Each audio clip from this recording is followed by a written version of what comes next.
Bien. Bonjour et bonjour ou bonsoir à toutes et à tous, selon l'endroit où vous vous connectez. Je vous souhaite la bienvenue au webinaire sur la mise à jour sur les fibromes utérins en Afrique subsaharienne.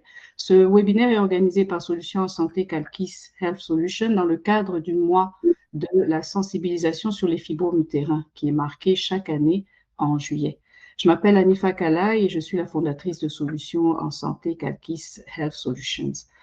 Les fibromes utérins touchent des millions de femmes dans le monde, en particulier les femmes noires, qui sont non seulement plus susceptibles d'en développer, mais aussi de le faire plus tôt. Malgré cela, les fibromes restent souvent méconnus, minimisés ou mal pris en charge, ce qui contribue bien sûr à un lourd fardeau physique, émotionnel et économique pour celles qui en souffrent. C'est ainsi que l'objectif principal de ce webinaire est d'apporter une mise à jour sur les fibromes utérins dans le contexte de l'Afrique subsaharienne. Pour pouvoir mener cette discussion, j'ai le plaisir de recevoir aujourd'hui deux experts dans ce domaine. Et avant de les inviter, avant d'inviter la première panéliste à prendre la parole, je voudrais juste vous inviter, vous, l'audience, à commenter ou poser vos questions via la fenêtre de chat. Ces questions seront répondues à la fin des deux interventions. Je vais donc maintenant, sans plus tarder, donner la parole à Dr Habibatou Djerebi-Thiam, qui est une gynécologue obstétricienne mauritanienne. Dr Thiam dirige le service de gynécologie de l'hôpital militaire de Nouakchott en Mauritanie depuis plusieurs années et en janvier de cette année, en janvier 2025, elle est devenue la première femme officier de l'armée mauritanienne en étant promue au grade de médecin-colonel de l'armée nationale. Dr Thiam va nous parler principalement de l'épidémiologie, la symptomatologie et le diagnostic des fibromes utérins. Bienvenue, Dr Thiam, et merci d'être là avec nous. Je vous donne la parole. Merci beaucoup, Dr Anifa. Bonjour à tous. Bonjour à Dr Kanto Fotso. C'est vraiment un honneur pour moi de faire partie de ce webinaire et j'espère que nous allons partager aujourd'hui plein de connaissances. Merci beaucoup.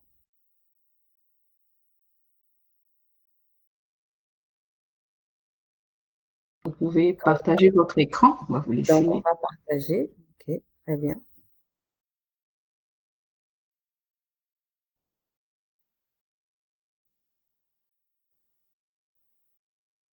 C'est bon, vous voyez?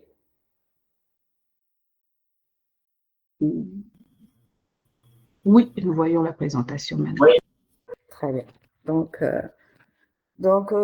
comme vous me l'avez demandé, c'est une mise à jour sur les fibromes utérins en Afrique subsaharienne. Et j'ai essayé de faire une large revue de la littérature sur laquelle je me suis évidemment basée pour faire cette présentation. Donc, nous allons suivre le plan suivant.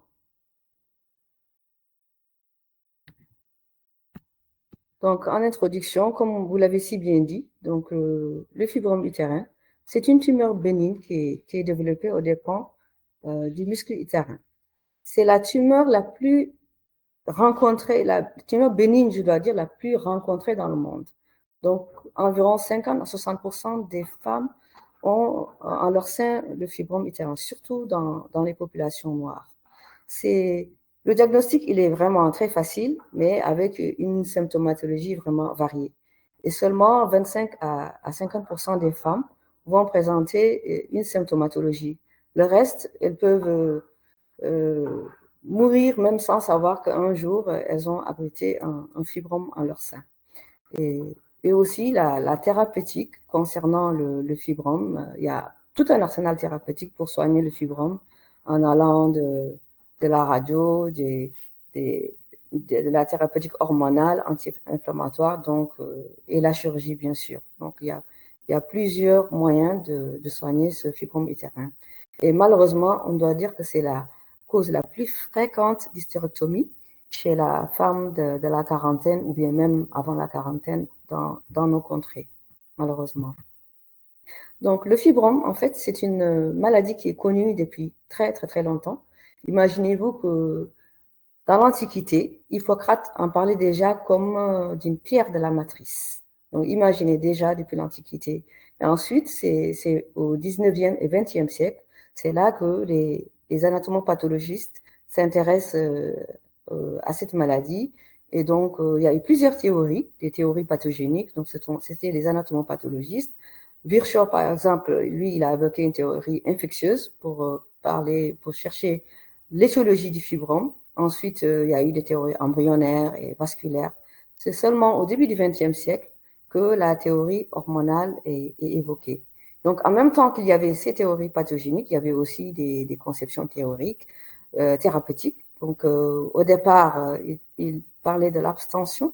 Ensuite, c'était des interventions chirurgicales à type de ligature. Il fallait ligaturer les artères pour atrophier des myomes. On est ensuite passé à la myomectomie et à l'hystérectomie. Et à la fin du 19e siècle, la radiothérapie a vu le jour. Au début, c'était vraiment miraculeux parce que la radiation faisait vraiment disparaître pratiquement tous les fibromes. C'était l'euphorie. Mais après, ils se sont rendus compte que malheureusement, cette radiation, elle provoquait des cancers secondaires, ce qui a heureusement été abandonné. Donc voilà pour le bref aperçu historique. Donc, le rappel anatomo-histologique, comme vous le savez tous, donc l'utérus a la forme d'un tronc de cône à sommet inférieur. Donc, il présente trois parties, un corps, le corps, l'isthme et le col. Donc, l'utérus est au sein de la cavité abdominale, donc il est entouré par la vessie en avant, duquel il est séparé par le cul-de-sac utérovesical, et le rectum en arrière, duquel il est séparé par le cul-de-sac de Douglas. Donc, l'utérus, il est composé de trois parties. Donc, il y a de trois enveloppes. Donc, il y a une séreuse péritonéale qui est dans le prolongement du péritoine. Ensuite, il y a la musculeuse, c'est-à-dire le myomètre, le muscle au sein même duquel va s'insérer les fibromes. Donc, cette musculeuse, elle est composée de trois couches. Ensuite, on a la muqueuse qui est l'endomètre. Donc, l'endomètre, on va identifier les deux parties au niveau du corps. Euh, L'endomètre est composé de deux couches. Il y a la couche qui est basale, qui va se régénérer après chaque cycle, et la couche superficielle qui s'élimine avec les règles chaque mois. Donc, au niveau du col aussi, ça va être, l'endocole va être du même épithélium glandulaire, mais l'exocole, c'est un épithélium qui est pavimenteux stratifié, qui est le même que l'épithélium qui est retrouvé au niveau du vagin. Donc, on passe maintenant à l'anatomopathologie du fibrome utérin, comme vous le voyez sur l'écran. Ça, c'était une myomectomie faite en 2017. Donc, ces deux fibromes proviennent de la même patiente. Donc, le myome, il est d'origine unicellulaire. Donc, comme vous le voyez, les deux myomes proviennent de deux cellules différentes et ils ont une évolution tout à fait différente. Celui de gauche, il fait 8 kg et le diamètre est d'à peu près 20 cm et celui de droite, il fait dans les 6-7 cm de diamètre chez la même patiente. Donc, la topographie des myomes, donc la topographie, c'est par rapport à la paroi utérine que nous avons décrite plus haut. Donc, le myome, il peut être soit sous-séreux, soit intramural, c'est-à-dire dans le myomètre, ou alors sous-muqueux. Donc, c'est que l'image en haut à droite, c'est le myome que je viens de vous montrer. C'était une dame qui est venue avec un abdomen vraiment distendu. C'est comme si elle avait une grossesse à terme, en fait. Donc, elle est restée longtemps dans les soins. Elle faisait des soins avec des tradipraticiens qui lui disaient qu'elle était enceinte. Et bon, malheureusement, elle est venue nous voir un peu tard avec ce fibrome. Figurez-vous qu'il pesait 8 kilos. 8 kilos. Donc, quand elle est venue, elle était complètement désespérée. En faisant les explorations, nous avons heureusement trouvé que c'était un fibrome utérin. Un fibrome donc sous-séreux. Donc, le siège en général du fibrome, il est à 96% corporéal, comme vous le voyez. Excusez-moi. Donc, en 2011, donc Monroe et ses collègues ont fait la classification FIGO par rapport à la paroi utérine. Donc, comme vous le voyez, ils ont identifié 9 types. Chaque type, c'est selon sa localisation au niveau de l'utérus. Donc maintenant, quand on fait les échographies, au lieu de dire sous-muqueux ou intramural, on décrit directement le type de 0 à 9, à 8 FIGO, ce qui est beaucoup plus facile. Donc, ce fibrome-là, au cours du temps, il peut subir des modifications. Donc, les modifications qu'on rencontre le plus souvent, c'est la nécrobiose aseptique. Elle est souvent rencontrée au niveau pendant la grossesse, donc le myome se ramollit et il cause des douleurs vraiment très importantes. Il peut aussi y avoir une dégénérescence infectieuse, c'est la torsion d'un pédicule. Il y aura une nécrose et ensuite une invasion bactérienne. Et aussi, très souvent, on rencontre également la dégénérescence avec calcification. Donc, les myomes qui ont évolué pendant longtemps et souvent, au cours de la ménopause, on voit des myomes qui sont calcifiés. Concernant la dégénérescence sarcomateuse, elle est très rarement décrite, inférieure à 1%, même, je dois dire. Donc, concernant la microscopie, c'est effectivement des fibres musculaires qui sont lisses avec des brins de tissu conjonctif. Et souvent, les fibromes plus petits sont plus musculaires et les fibromes plus matures ont plus de tissu conjonctif. Maintenant, nous en venons à l'étiologie, l'éthiopathogénie du fibrome utérin. Comme je l'ai dit, on en est toujours au stade de théorie parce que jusqu'à présent, on ne sait pas encore dire réellement pourquoi le fibrome utérin. Donc, il y a plusieurs théories qui ont été émises.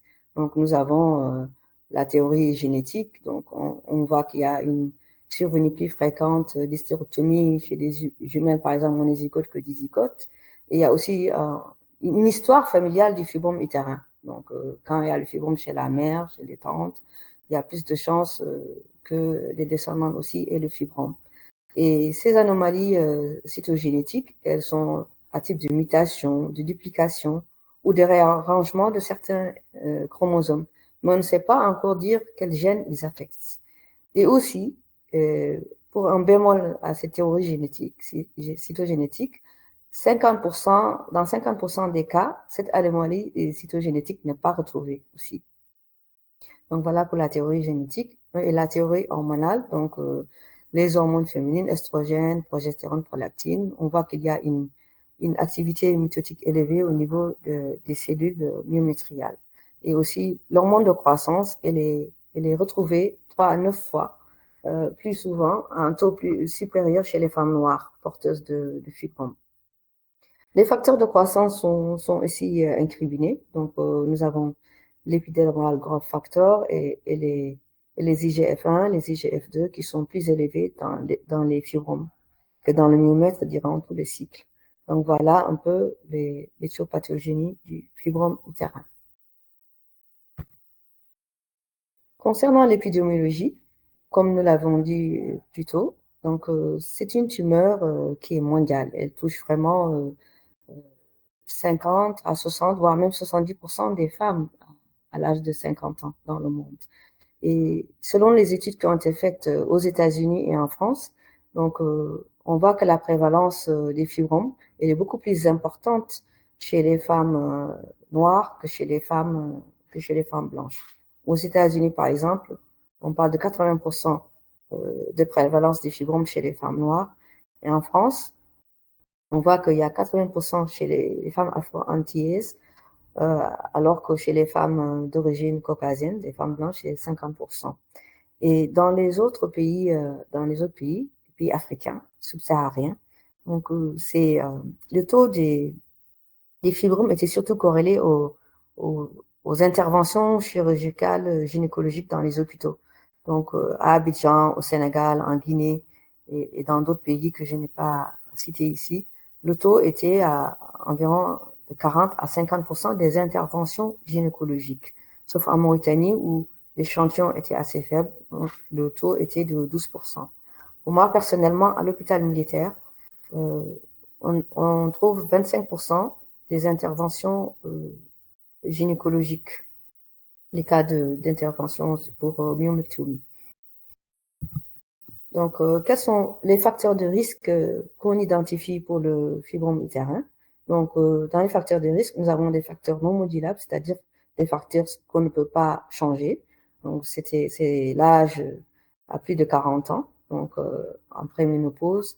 Il y a l'ethnie, donc il y a plus de chances d'avoir des fibromes quand on est noir que quand on est blanc. Il y a les antécédents familiaux, donc il y a 40% de prévalence familiale. Et le fait d'avoir des ménages précoces, des règles trop tôt, ou alors une infertilité, ce sont des facteurs qui sont liés au risque d'avoir des fibromes. Et pour les facteurs modulables, c'est-à-dire des facteurs qu'on peut changer, comme l'obésité, donc avoir un grand IMC est plus associé au risque de croissance des fibromes. Et la nulliparité aussi est évoquée. Il y a aussi des facteurs protecteurs qui ont été identifiés comme la contraception orale ou alors le tabac, ce qui n'est pas un encouragement, bien sûr, à fumer. Donc, nous passons au diagnostic clinique. Donc, les circonstances de découverte. Donc, très souvent, nous l'avons dit, le fibrome, il est souvent asymptomatique. Donc, très souvent, la circonstance de diagnostic, elle est fortuite. Donc, c'est une femme qui vient pour un examen systématique ou alors pour un examen échographique. On découvre qu'il y a un fibrome utérin, une demande de contraception ou lors d'un frottis de dépistage. Ou alors, très souvent, dans nos contrées, c'est surtout au décours d'une complication qu'on retrouve les fibromes. Donc, les femmes, la plupart du temps, chez nous, elles ne viennent que s'il y a un problème. Donc, c'est très rare que quelqu'un vienne pour un dépistage systématique. Donc, très souvent, elles viennent dans un, dans un cas de complication et la plupart du temps, c'est au décours des troubles du cycle menstruel. Donc, la femme, elle vient pour des ménorrhagies, des ménométrorragies ou des métrorragies. Et c'est très souvent la circonstance de découverte. Ou alors, ce sont des douleurs pelviennes, des dysménorrhées, ou alors la femme a un passé obstétrical où elle a beaucoup d'avortements répétés ou d'hypofertilité. Et très souvent aussi, associé à ces troubles menstruels, c'est une masse abdominale, une masse abdominopelvienne. La dame vient, docteur, j'ai un gros ventre, je ne sais pas ce qu'il y a là-dedans. Ou alors, parfois aussi, c'est des compressions des organes de voisinage, c'est-à-dire le fibrome est très développé, donc il appuie sur la vessie et la patiente, elle a des pollakiuries, elle va souvent en toilette, ou alors, c'est le contraire, c'est un fibrome postérieur et elle a des difficultés de constipation, de ténesme et autres. Donc, comme je l'ai dit, très souvent, la circonstance de découverte, ce sont les métrorragies et les augmentations des masses abdominopelviennes. Comme c'est retrouvé dans l'étude de Bamba Diallo en Guinée. C'est une étude parue dans une revue, Jacques Africa, où elle trouvait qu'il y avait 77% de cas de métrorragie. Et à l'examen physique, effectivement, il y avait 92% de gros utérus et 70% d'hémorragie génitale. Donc, pour la description, le diagnostic, la forme simple classique, donc c'est la femme qui vient avec une masse abdominopelvienne et des signes d'anémie sévère, pâleur, cutanéo-muqueuse, vertige. Souvent, personnellement, c'est souvent les cas que je rencontre. Des femmes qui viennent avec des anémies sévères qu'il faut d'ailleurs transfuser avant toute prise en charge. Et en faisant l'examen, on voit qu'il y a une masse abdominopelvienne et au spéculum, on voit qu'il y a les métrorragies sont d'origine endo-utérine et au toucher vaginal, donc l'utérus, il est augmenté de taille, il est bocellé, ou alors parfois c'est une masse qui est latero-utérine, qui est ferme, qui est lisse, mais qui n'est pas séparée de l'utérus par un sillon. Donc c'est ce qui nous confirme que cliniquement, c'est un fibrome utérin. Donc, les formes compliquées aussi, donc les complications hémorragiques, c'est souvent les myomes sous-muqueux ou intracavitaires qui donnent des complications hémorragiques, mais aussi les fibromes, un utérus polymyomateux avec beaucoup de fibromes intramuraux peut provoquer une hyperestrogénie, donc une augmentation du volume de l'endomètre et provoquer aussi des complications hémorragiques. Parfois aussi, c'est au décours d'une complication douloureuse, c'est-à-dire c'est la torsion d'un myome pédiculé ou alors une nécrobiose aseptique. qui font découvrir le fibrome utérin. Parfois aussi, ce sont les complications mécaniques, comme je l'ai dit tantôt, donc les complications mécaniques vésicales. Donc, la femme va souvent aller aux toilettes pour uriner, ou alors elle a carrément une rétention d'urine. Parfois aussi au niveau rectal, c'est des ténesmes ou bien des selles qui ne viennent pas normalement. Il peut aussi avoir des compressions veineuses. Donc, on retrouve une patiente avec une thrombose ou des œdèmes des membres inférieurs et aussi des complications nerveuses ou urétérales. Concernant le diagnostic paraclinique, en fait, le diagnostic du fibrome, il est très facile. Déjà, à la clinique, il y a une forte suspicion. Et quand on fait l'échographie, donc tout de suite, ce qui est vraiment le diagnostic, l'examen diagnostique de référence, on trouve des nodules qui sont arrondis, ovalaires, hypoéchogènes, avec des contours réguliers. On peut y associer parfois un Doppler couleur pour analyser la vascularisation. Et en cas de myome intracavitaire, on a recours à l'hystérosonographie. Donc, l'hystérosonographie va permettre de distendre la cavité avec des sérums physiologiques et de préciser le développement intracavitaire avec une très bonne sensibilité. Donc, voici quelques images échographiques de myome. Donc, vous voyez à gauche, c'est un myome de type 0, intramuqueux. Et à droite, c'est un myome sous-muqueux de type 1. Donc, c'est-à-dire qu'il y a une partie qui est dans la cavité et l'autre partie est dans le myomètre. Et le myome sous-muqueux de type 2, donc là, il y a une petite partie qui va bomber dans la cavité et l'autre partie reste dans le myomètre. Et le myome de type 4, il est carrément intramural. Donc, toujours l'échographie pelvienne. Vous voyez à gauche, c'est un myome intracavitaire, donc de type 0, avec une nécrose kystique centrale au milieu. Et à gauche, c'est un myome intramural de type 4, avec une grossesse de 9 semaines et demie. Actuellement même, je suis une patiente chez qui j'ai découvert fortuitement à l'échographie. Bon, elle est venue me voir, elle était déjà à 20 semaines d'aménorrhée. Elle est venue et en faisant l'échographie, j'ai vu qu'il y avait deux myomes antérieurs, un antérieur et un postérieur, des myomes assez volumineux, un de 7 cm et un de 5 cm. Et figurez-vous que la dame, elle ne savait pas qu'elle avait des fibromes. C'est moi qui lui ai annoncé, Madame, vous savez que vous avez des fibromes? Non, je ne savais pas. C'était une découverte vraiment fortuite, mais la grossesse évolue bien. Donc, un autre examen paraclinique, c'est l'hystérosalpingographie.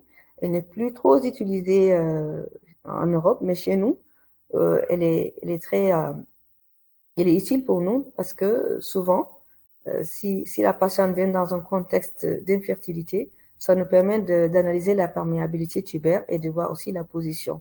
Donc, vous voyez la première image, la cavité utérine, elle est complètement agrandie. Et la deuxième image, on voit une image de lacune à contour net arrondi. Donc, c'est une image de myome qui est sous-muqueux. Et la troisième image, vous voyez la cavité utérine, elle est agrandie avec un myome intracavitaire. Donc, chez nous, c'est encore très utile parce que c'est un examen qui est accessible. Aussi, un troisième examen qu'on utilise très souvent actuellement, c'est l'hystéroscopie diagnostique parce que c'est évidemment facile parce que c'est possible en consultation externe sans anesthésie. Donc, ça nous permet de voir les myomes intracavitaires. Donc, toutes ces images que vous voyez à l'écran, ce sont des myomes symptomatiques intracavitaires. Ensuite, nous avons aussi un autre niveau, l'imagerie par résonance magnétique, l'IRM. L'IRM, elle n'est pas systématique, mais si il y a un problème de difficulté d'interprétation à l'échographie, ou tout simplement pour faire la cartographie exacte des myomes, on utilise l'IRM. Chez nous, il y a un grand contexte d'obésité, donc très souvent, c'est très difficile même de faire l'interprétation échographique. C'est vraiment difficile, donc c'est à ce moment-là on demande l'IRM, qui nous permet d'avoir la position exacte des myomes. Donc, vous voyez à droite un myome unique qui est arrondi, qui est bien limité, et en bas, c'est un utérus polymyomateux. Donc, ça nous permet aussi de faire le diagnostic des myomes en nécrobiose, des modifications des myomes, comme vous le voyez. À gauche, c'est un myome qui est en nécrobiose. D'autres examens aussi sont utiles, c'est-à-dire la biologie, évidemment, pour voir le retentissement des métroragies, donc la numération sanguine, la ferritine, et évidemment, toutes les autres analyses qui seront nécessaires pour la prise en charge ultérieure. La TDM abdominopelvienne est aussi souvent demandée pour confirmer le retentissement, la compression des organes de voisinage, ainsi que l'urographie intraveineuse. Le frottis cervical, il est très important à ce moment-là parce que il pourra définir une prise en charge thérapeutique ultérieure. Pour les patients qui devront bénéficier d'une hystérectomie, par exemple, ce serait bien de connaître le résultat du frottis cervico-vaginal parce qu'il y a des choix de faire une hystérectomie totale ou subtotale. Donc, si on voit qu'il y a un problème au frottis, à ce moment-là, on se dirigera plus vers l'hystérectomie totale si elle est décidée. Donc, le diagnostic différentiel. Donc, devant un fibrome utérin, là, quand il y a une masse abdominale, évidemment, on va d'abord éliminer une grossesse. L'échographie va facilement faire le diagnostic, ou alors un kyste de l'ovaire.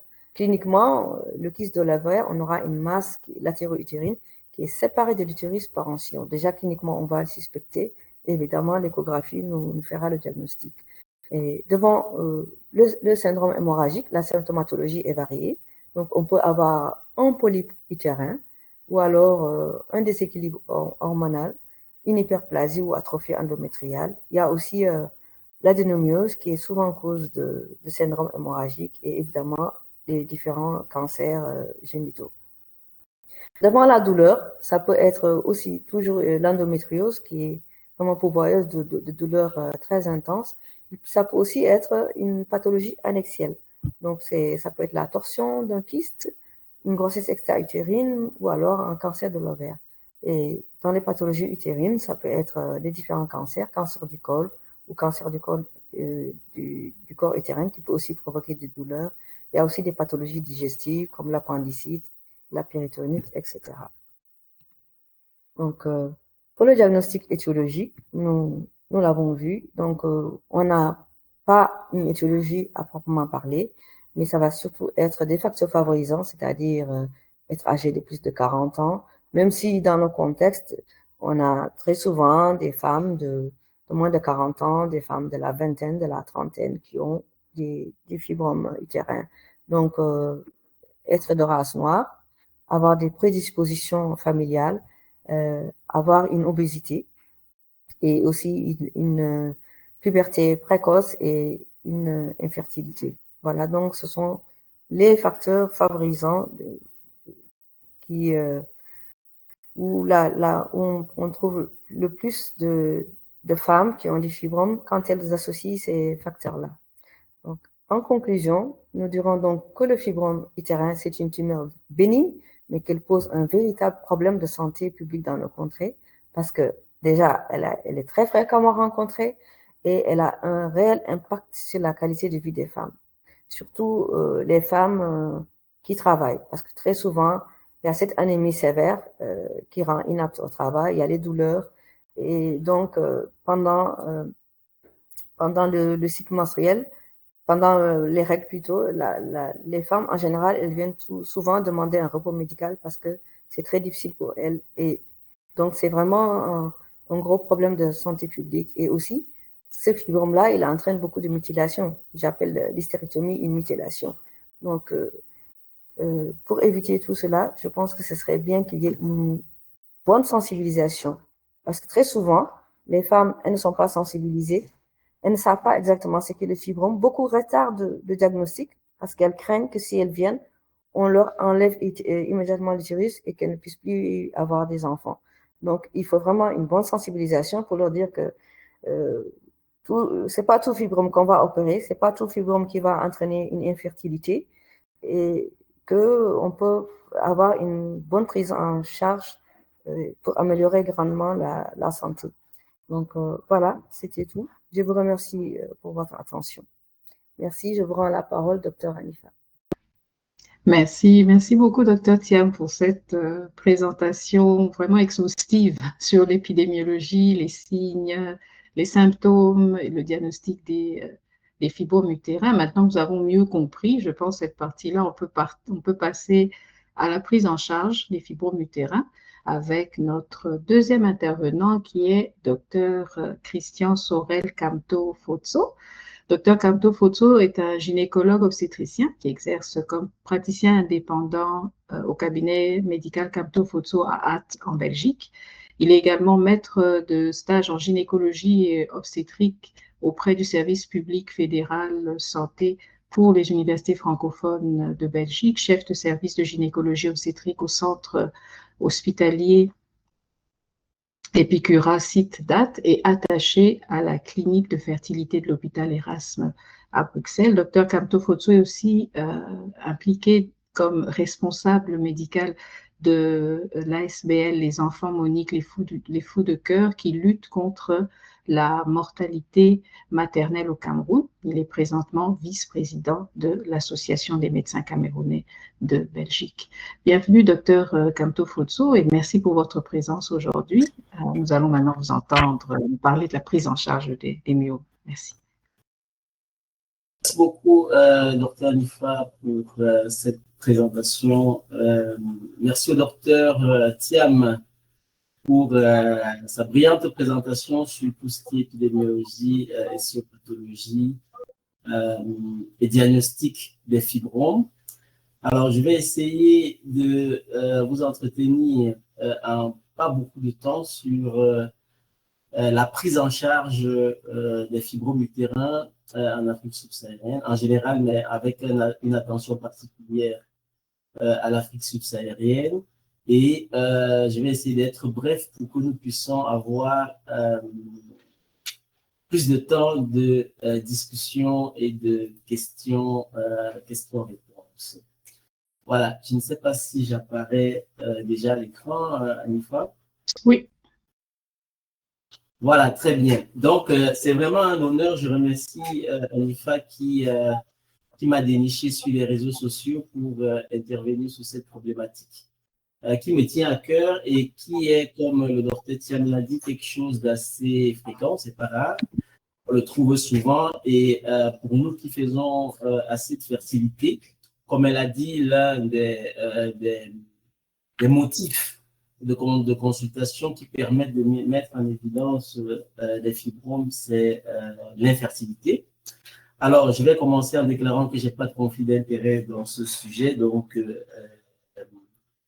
je ne représente pas une firme pharmaceutique ou une molécule particulière, mais je vous parlerai, disons, de façon indépendante sur les différentes stratégies de prise en charge qui existent à l'heure actuelle et ce qui peuvent être, disons, utilisés ou qui existent ou qui sont déjà utilisés, notamment en Afrique subsaharienne. Voilà, dans mon plan de présentation, c'est plus ou moins celui-ci. J'ai essayé d'être assez contenu et la définition, le docteur Thiam l'a déjà dit, j'avais du mal à commencer à parler directement du traitement sans quand même dire deux mots sur la définition et la classification. Je reste quand même un peu sur la classification parce que c'est très important pour définir la prise en charge. C'est la classification qui va nous définir, disons, la modalité de la prise en charge. Et comme j'aime souvent dire, un fibrome qui ne cause pas de problème, on le laisse tranquille. C'est-à-dire, comme Dr Thiam a dit, souvent on va trouver des fibromes de façon fortuite.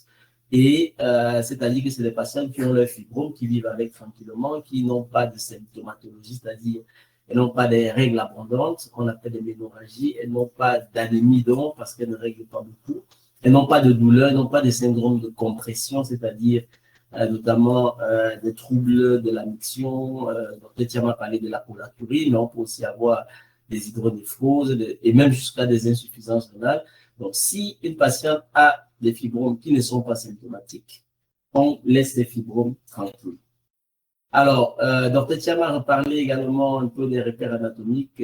J'ai quand même mis une diapositive pour remontrer les rapports avec notamment la vessie à l'intérieur, le rectum postérieur et tous les vaisseaux pelviens, sans oublier effectivement un des gros problèmes qu'on peut parfois avoir dans des utérus polymyomateux, c'est le syndrome de congestion pelvienne parce que le retour veineux est assez difficile et il y a une congestion pelvienne qui peut être très douloureuse. J'ai quand même mis des images, ça c'est plus. Dr. Thiam a été très gentil en montrant une myomectomie de 2 myomes, même si bon, son myome de 8 kg, c'est quand même un record Guinness. Hein. On pourrait très bien mettre ça dans un concours. 8 kg, je n'ai pas encore pu avoir dans mon expérience. Mais en Afrique, les fibromes qu'on rencontre et la topographie, c'est souvent un peu semblable à ce que je vous montre ici à l'image. Ce n'est jamais un beau petit fibrome isolé quelque part. Quand je discute avec mes collègues ici qui disent qu'ils font des myomectomies par célioscopie, ça me fait rire parce que, oui, un petit fibrome pédiculé, sous-séreux dans le fond utérin, c'est très beau d'aller faire une vidéolaparoscopie et l'enlever de façon très élégante. Mais quand on a un utérus qui est rempli comme ça, j'aimerais bien voir le challenge pour pouvoir enlever tout ça par célioscopie ou même par robot. Alors, dans le traitement, ben, on peut avoir le traitement chirurgical qui est celui qui est le plus radical. Radical dans le sens qui va permettre la guérison du fibrome, même s'il y a un risque de récidive. Et le traitement chirurgical, il peut être la myomectomie, c'est-à-dire conservatoire, on enlève les fibromes, on laisse l'utérus, ou alors il peut être radical dans le sens d'une hystérectomie.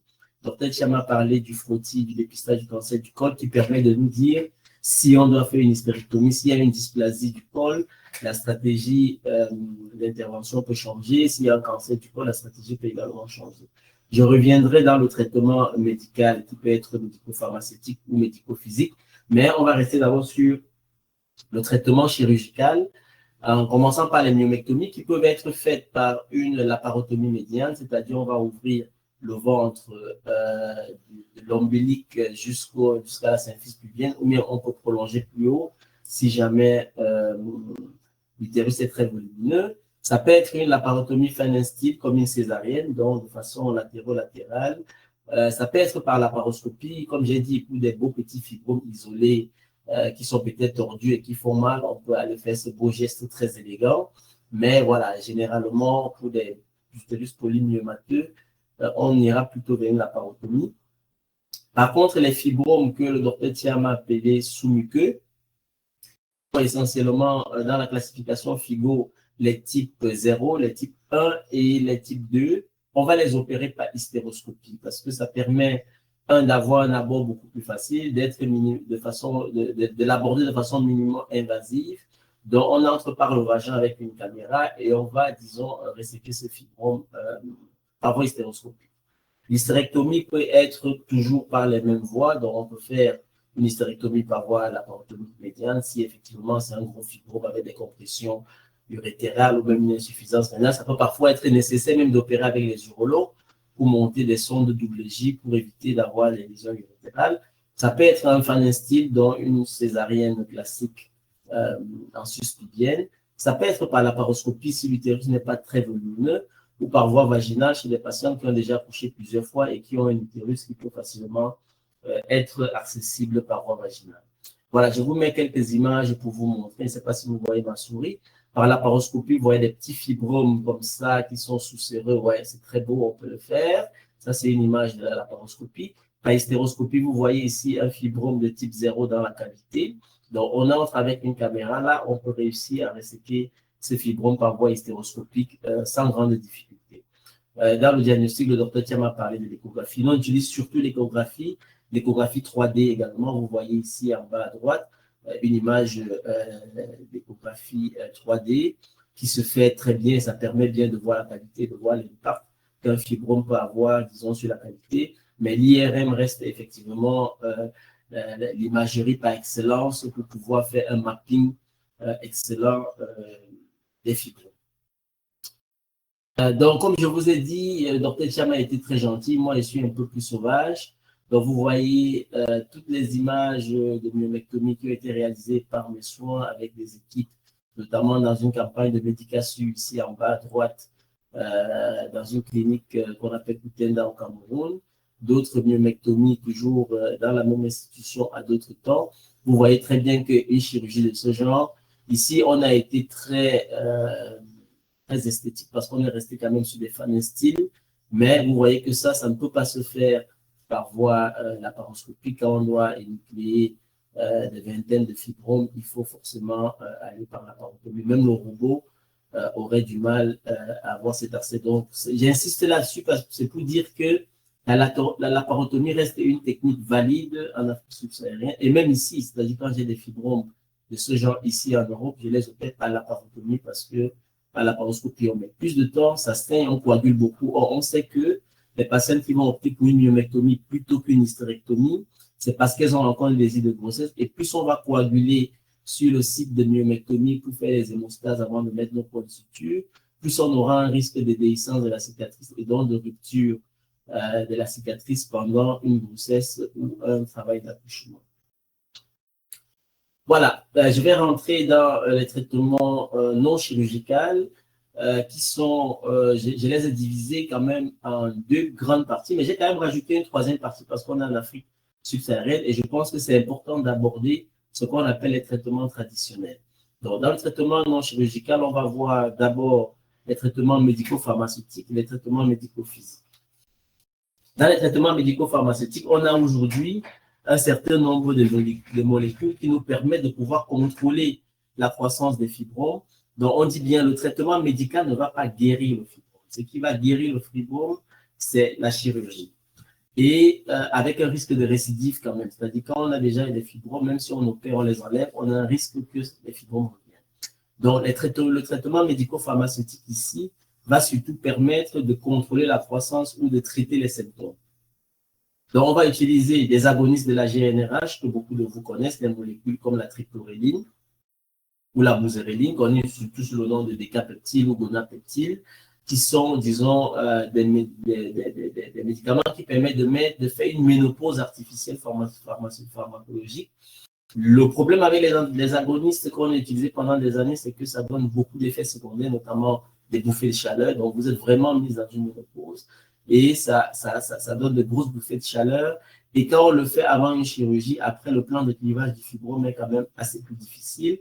On a une nouvelle molécule, c'est assez récent, les antagonistes de la GNRH, qui sont des médicaments qui étaient utilisés surtout en fécondation in vitro. On l'utilise de plus en plus dans les fibromes et même dans l'endométriose. Et on a des effets, disons, moins d'effets secondaires quand on utilise les antagonistes de la GNRH pour le traitement des fibromes. Ces molécules ont surtout pour but de réduire la croissance et le volume des fibromes. Il ne va pas les guérir.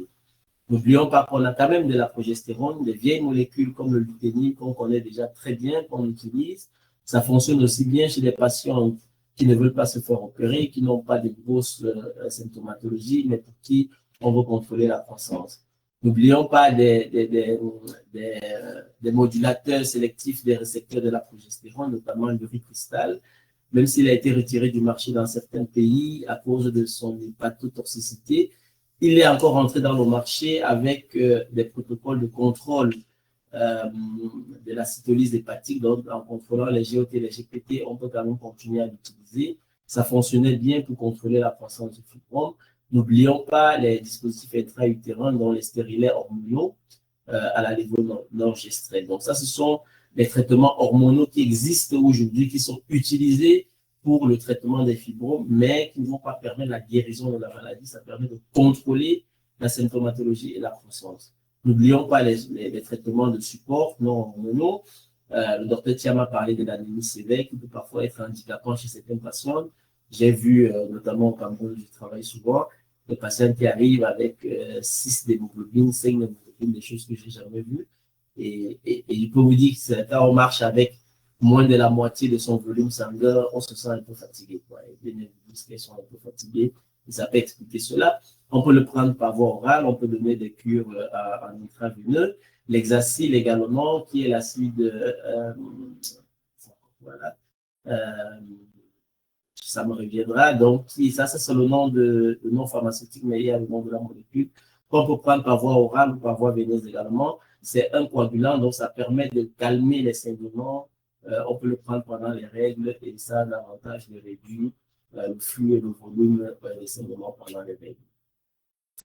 Dans les traitements médico-physiques, il y a un qui est déjà très bien connu, qu'on connaît depuis très longtemps, c'est le troisième qui est l'embolisation, qui est utilisé encore jusqu'aujourd'hui chez des patients comme alternative à la chirurgie. L'unique problème, c'est qu'aujourd'hui, c'est démontré, on le sait, que ça réduit quand même la fertilité, parce que même si on va emboliser les artères le plus proche du fibrome possible, il y a quand même des petits emboles, des billes qu'on injecte qui vont aller également dans les ovaires. Et on sait qu'on peut avoir une réduction de la réserve ovarienne chez ces patientes-là. Mais c'est une technique qui existe. Je ne sais pas si c'est pratiqué dans beaucoup de pays africains, mais ça se pratique également en Afrique de plus en plus.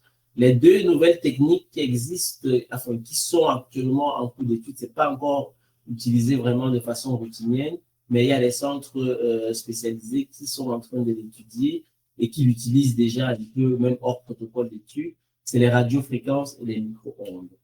Donc, vous allez voir ici, l'embolisation, c'est la partie du bas, les trois images du bas. Vous voyez comment on s'installe de façon stérile. On va prendre dans l'image du milieu l'artère fémorale, on va remonter au niveau des iliaques et on va rentrer pour revenir au niveau de l'artère, entrer dans l'artère utérine et aller chercher l'artère du fibrome pour pouvoir l'emboliser. Et dans l'image de droite qui est un dessin, vous pouvez voir également comment les petites billes embolisateurs vont aller, disons, bloquer les artères qui nourrissent le fibrome. Dans l'image de droite en haut, vous allez voir ce que c'est que les radiofréquences. Donc, on introduit par voie cœlioscopique des sondes de radiofréquences dans le fibrome et on va essayer d'envoyer ces radiofréquences. Et à la fin, vous voyez l'image au bout de 30 minutes là en bas. Vous voyez comment on a cuit le fibrome.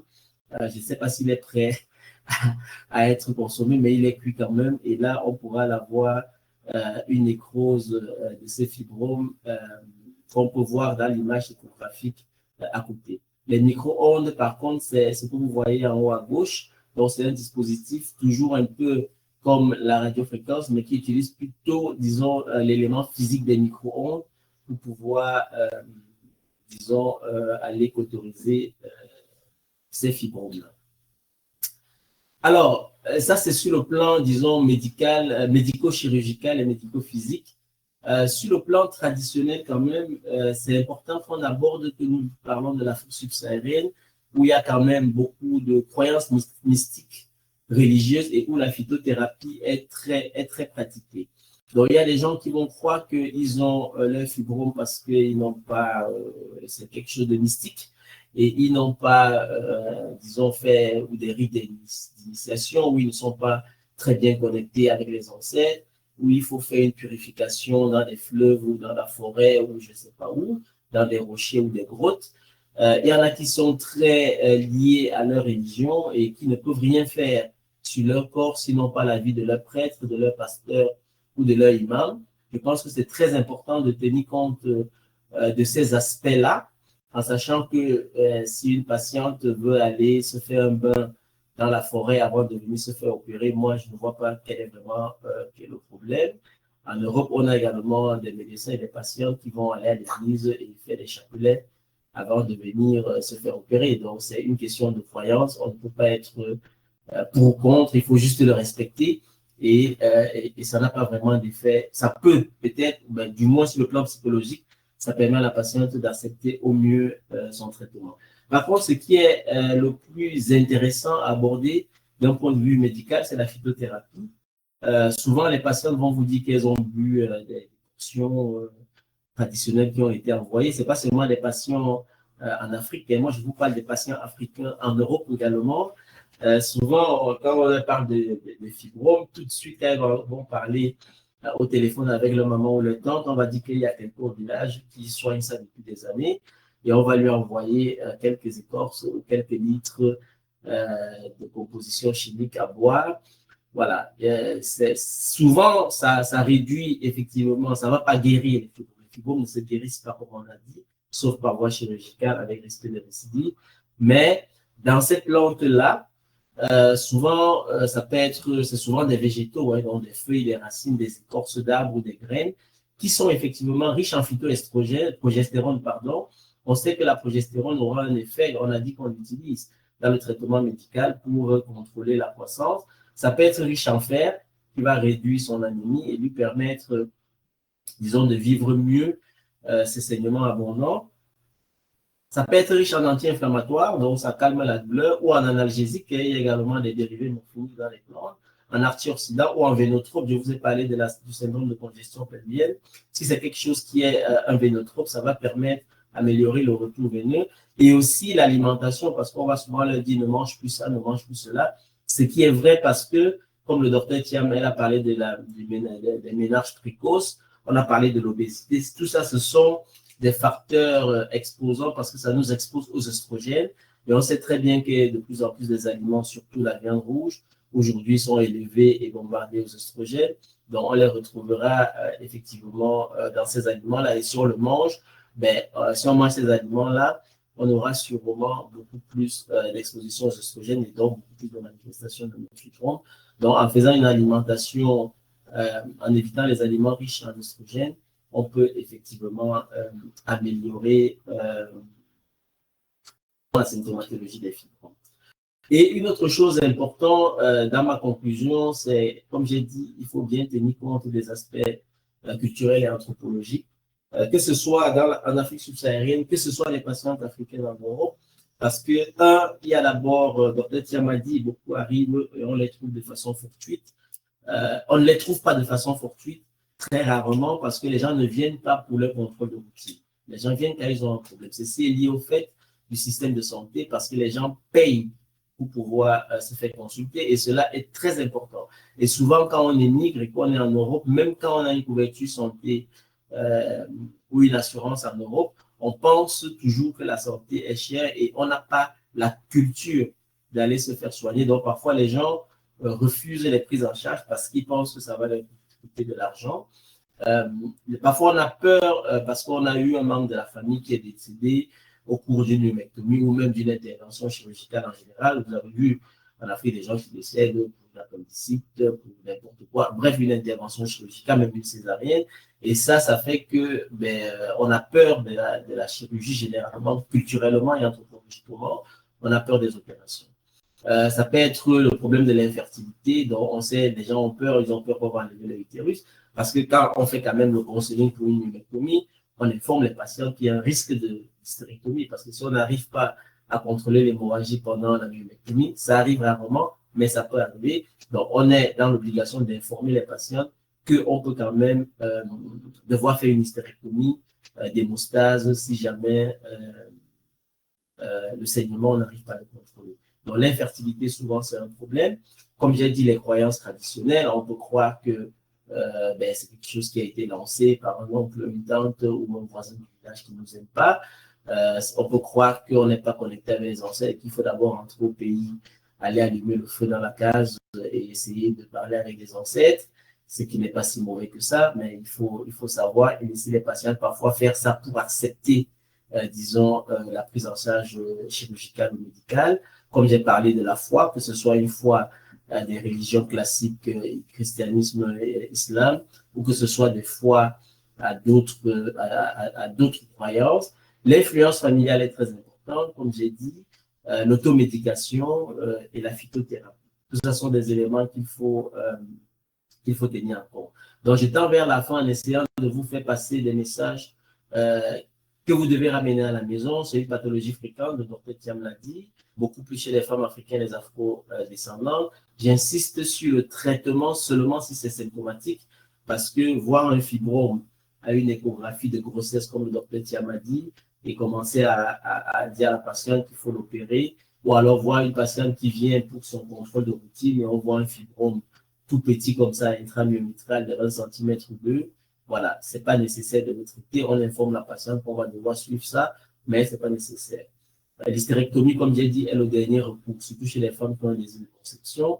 Donc, ce n'est pas toujours l'hystérectomie. Même si la patiente a 45 ans, on sait qu'elle ne va pas tomber enceinte, mais nous ne faisons pas l'hystérectomie parce qu'elle n'a pas encore fait son deuil de maternité. Il faut lui laisser le temps de comprendre qu'elle ne sera plus enceinte, on lui fait sa myomectomie, on la laisse tranquille et on voit si elle tombe enceinte ou pas, même si les chances sont très réduites de tomber enceinte de façon spontanément sans faire recours à la population médicalement assistée. Comme on a dit, il existe des traitements non chirurgicaux, même si le but, j'ai insisté là-dessus, ce n'est pas de guérir le myome, c'est de réduire sa symptomatologie ou sa croissance. Et la myomectomie, comme j'ai dit, dans la chirurgie pour enlever les fibromes, c'est le traitement définitif. Et en Afrique surtout, mais même en Europe, la laparotomie reste encore une voie d'abord, surtout quand on a des myomatoses diffuses. Et il faut toujours informer les patients qu'il y a un risque de récidive après chirurgie. Et dans la prise en charge, comme j'ai dit, ça doit être pluridisciplinaire pour convaincre la patiente à se faire soigner ou à se faire opérer, ne pas hésiter à inviter la patiente pour discuter avec elle et même avec, disons, les membres qui ont une influence sur elle pour pouvoir discuter dans la patiente, son médecin de famille, la famille, mais surtout le chef de famille. Comme j'ai dit, le prêtre, le pasteur, l'imam, moi j'ai déjà eu à rencontrer des prêtres pour parler avec la patiente, pour discuter de leur cas. Et comme j'ai dit, la phytothérapie, c'est pas quelque chose de si mauvais, mais il faut quand même faire attention. On a souvent vu, essayer de comprendre le principe actif, ça c'est quelque chose d'intéressant.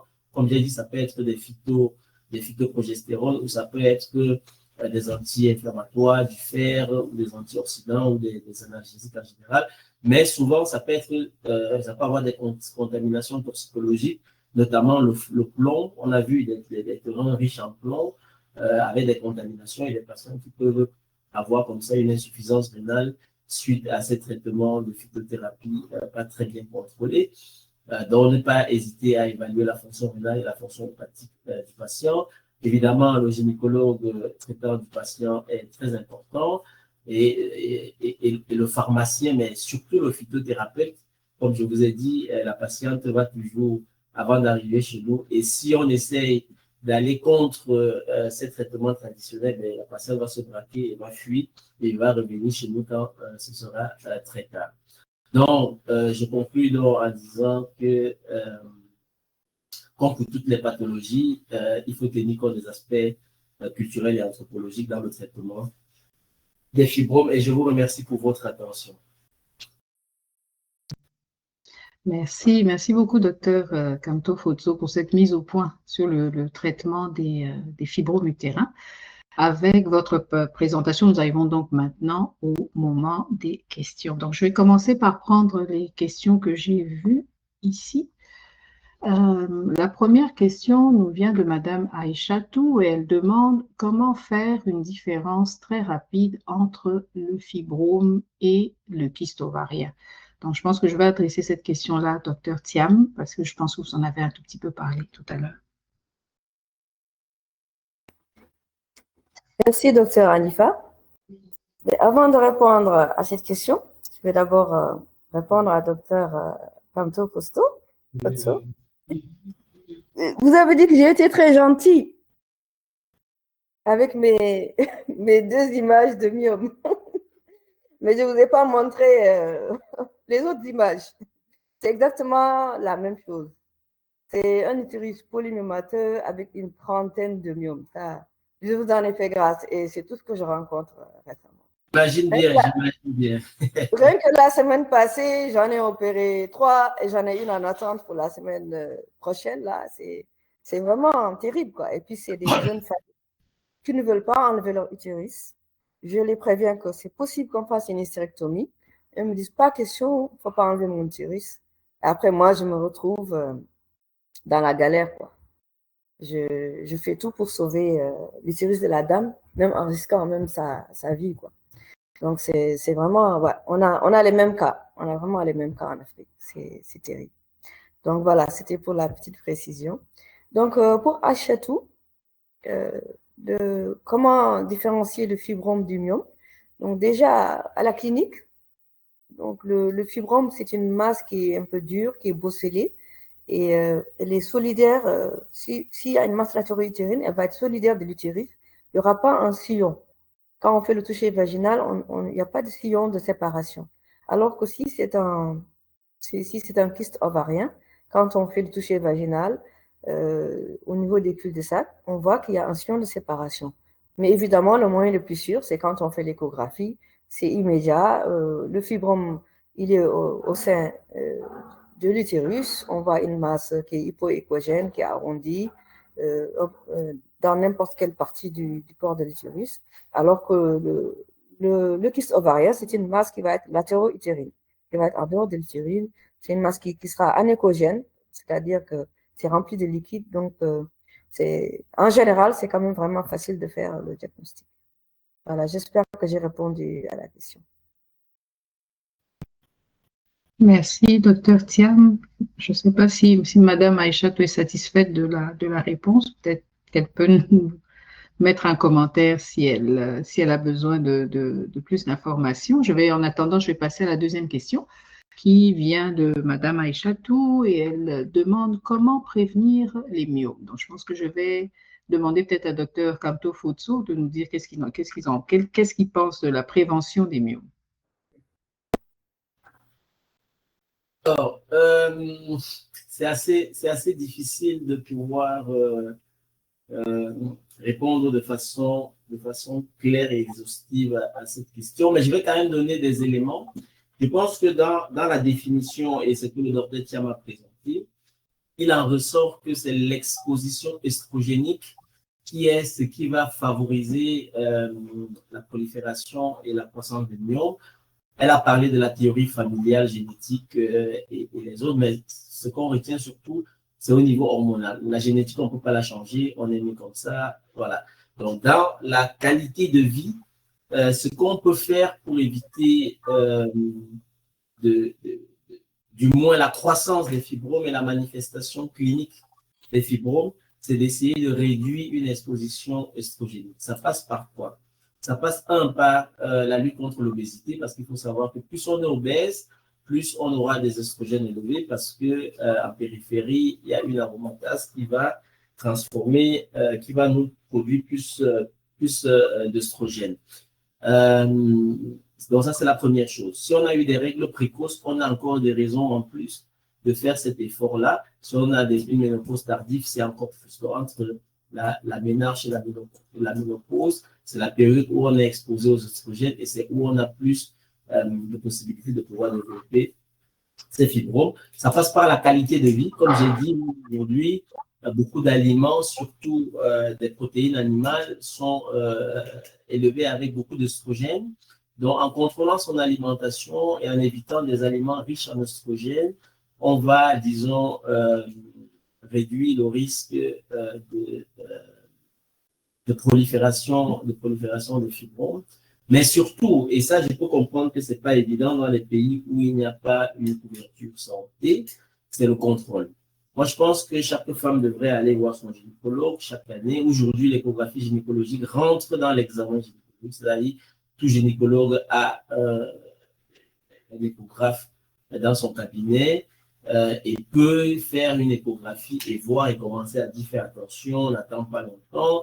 Si je vois une femme de 32 ans, 33 ans qui est nullipare, qui commence à avoir un petit fibrome de 1-2 cm intramural, je vais lui dire, écoute, voilà, si jamais tu as un désir de maternité, il ne faut pas attendre longtemps parce que ça va avancer déjà, parce que l'âge et la réserve ovarienne va diminuer, mais surtout parce que le fibrome peut se manifester. Donc, si je peux dire deux choses, c'est un, lutter contre l'obésité, deux, contrôler son alimentation en mangeant des aliments peu riches en oestrogènes, donc éviter les viandes rouges surtout, essayer de manger, disons, les aliments qui sont bien contrôlés. Et trois, faire un contrôle assez fréquent chez le gynécologue.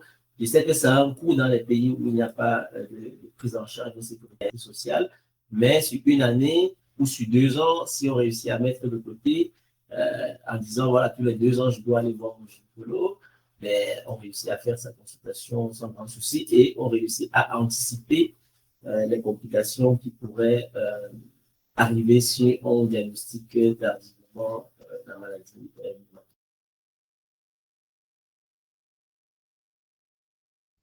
Merci, docteur Kamso. Je ne sais pas si docteur Thiam a quelque chose à ajouter à ce sujet-là, sujet de la prévention. En fait, le docteur a tout dit. fait, c'est une maladie, comme il a dit, en fait, on ne peut pas prévenir. On peut juste canaliser l'évolution. C'est tout. Mais ce n'est pas quelque chose qu'on peut prévenir, puisqu'on ne sait pas encore exactement comment ça vient. Donc, c'est ça le problème. Donc, en jouant sur les hormones, comme il a dit, on peut essayer de retarder l'évolution ou en tout cas de faire des contrôles réguliers pour avoir une bonne prise en charge. C'est tout ce qu'on peut faire, vu qu'on ne sait pas encore traiter la cause. Vous savez, une anecdote, il y a quelques années, j'ai opéré une patiente, elle avait 22 ans. 22 ans, elle est venue avec un utérus polymyomateux, comme les images qu'a montré docteur Capto. Je l'ai opérée, c'était vraiment volumineux, je l'ai opérée. Elle est revenue me voir 4 ans plus tard. Je l'ai opérée et je suis sûre et certaine, parce que moi, je vérifie au millimètre, j'enlève tout, même les tout petits qui traînent, je les enlève. Elle revient me voir 4 ans plus tard. C'est comme si je ne l'avais jamais touché. Les mêmes fibromes à la même place, à la même taille, c'était juste incroyable. Donc, voilà, on ne peut pas prévenir. Voilà, on peut juste essayer d'arrêter l'évolution. Merci beaucoup. Mais ça, c'est important, c'est ce que je disais en termes de récidive. C'est-à-dire, une patiente de 22 ans qui a déjà des fibromes comme ça, voilà, il faut comprendre que cette patiente, elle va être opérée au moins 4-5 fois dans sa vie. C'est-à-dire, c'est des gens qui ont, dans ma diapositive, j'ai mis, parce que bon, après, je suis passé un peu rapidement, mais je suis resté là-dessus. On est dans une tumeur monoclonale du muscle utérin. Donc, c'est-à-dire, c'est quelque chose qui va, les gens qui ont cette, comment on dit, cette prédisposition génétique, ils vont le faire, mais de façon fulgurante. Et ce que Dr Thiam est en train de dire, opérer une patiente et 4 ans plus tard, c'est pour ça que j'ai insisté sur le traitement, c'est la myomectomie, mais il faut dire le risque de récidive. Parce que les patients pensent qu'on va opérer, c'est bon. Non. C'est pour ça que c'est une course contre le temps. C'est une course contre le temps pour deux motifs. Un, les patients qui ne veulent pas l'hystérectomie, c'est parce qu'elles veulent tomber enceinte. Quand on veut tomber enceinte, on sait que l'horloge biologique, plus le temps passe, plus la réserve ovarienne va diminuer, surtout au-delà de 33-35 ans. Donc, une patiente qu'on opère pour un désir de grossesse, moi je leur dis, on vous opère, on se revoit à partir de 4 à 6 mois après, il faut essayer de tomber enceinte. Parce qu'on sait que si on attend 2, 3, 4 ans, ben, on aura de nouveau les fibromes. Surtout chez les patients jeunes, parce que bon, le docteur Thiam, et j'avais une question là, enfin, je ne voulais pas une question, je voulais revenir là-dessus, parce que le docteur Thiam présentait quand même l'âge comme 40 ans ou plus, mais effectivement, moi, je suis plutôt, je pense que de plus en plus, un peu comme le cancer du sein, de plus en plus, on est en train de descendre dans l'âge parce que, on accouche de plus en plus tard.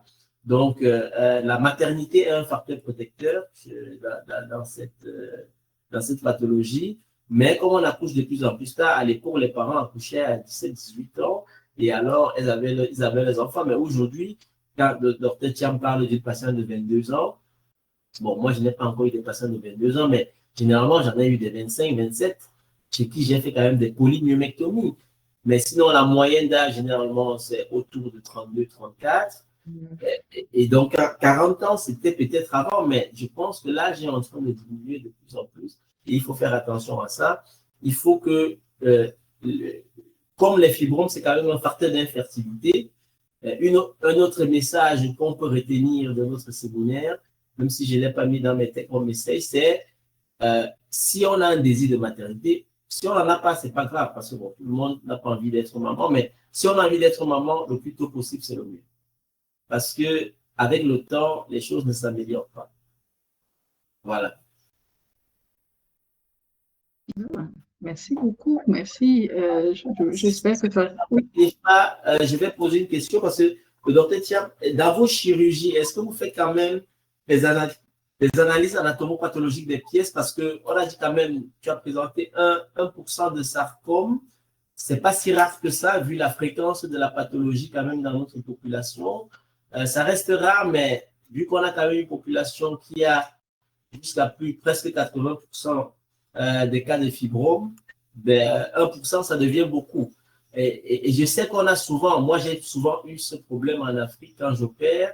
Parfois, je dois payer de ma poche pour pouvoir faire les analyses parce que les patients ils disent, écoute, on m'a enlevé ce qui me dérangeait, je suis plus prêt à aller payer 50 000 francs ou 30 000 francs CFA pour l'analyse anatomopathologique. Pour moi, c'est bon, je m'en vais.